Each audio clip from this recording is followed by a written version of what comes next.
Hello friends, welcome to నాట్స్. అందరు బాగున్నారు కదా. ఈ వీడియోలో మనం చిదంబరం గురించి చూద్దాము. చిదంబరంలోని ఇక్కడ శివాలయం నార్మల్గా లింగ రూపంలో ఉంటుంది కదా. ఇక్కడ మాత్రం శివుడు ఆనంద తాండవంతో నాట్యం చేస్తున్నట్టు నటరాజస్వామి రూపంలో మనము చూడొచ్చు. ఆయన బొట్టనవేలు ఇలా భూమి అయస్కాంతంగా ఉన్నట్లు ఉంటుంది. మనం అక్కడ లోపల గర్భగుడిలో ఫొటోస్ చూడొచ్చు అనమాట. భూమి ఆకాశలింగం ఎలా ఉంది అనేసి. ఇంకొకటి స్ఫటికలింగం కూడా మనము చూడొచ్చు. ఇది ఆలయం బయట ఇలా మనం ఏదైనా షాపింగ్ చేయాలి అనుకున్నప్పుడు ఇలాగా చూడొచ్చు అనమాట. ఇవన్నీ బొమ్మలు చాలా బాగున్నాయి.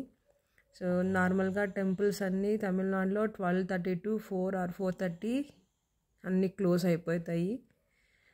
ఇది సౌత్ ఆర్ ఈస్ట్ ఎంట్రన్స్లో మనము లోపలికి వెళ్ళొచ్చు. గోపురం అయితే చాలా పెద్దవి.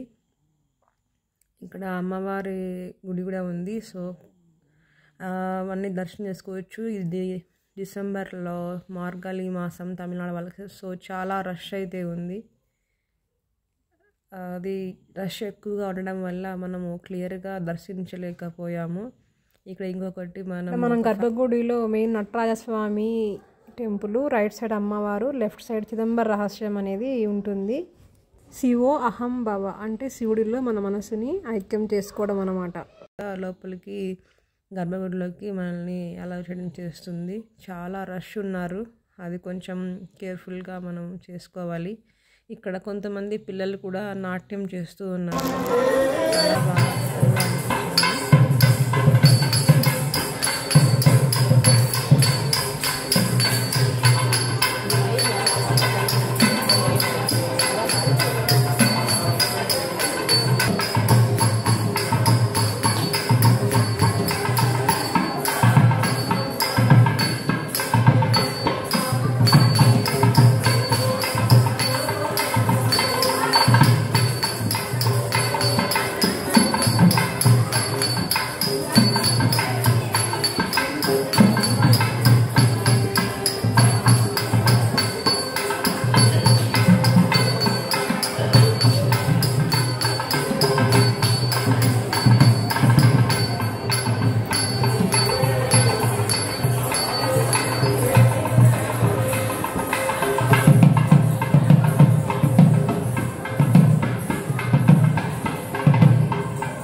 ఇలా మొత్తం టెంపుల్ 40 acresలో ఉంది. ఈ మొత్తం కవర్ చేయాలంటే 1 day అయితే కంపల్సరీ మనం స్టే చేయాల్సి ఉంటుంది.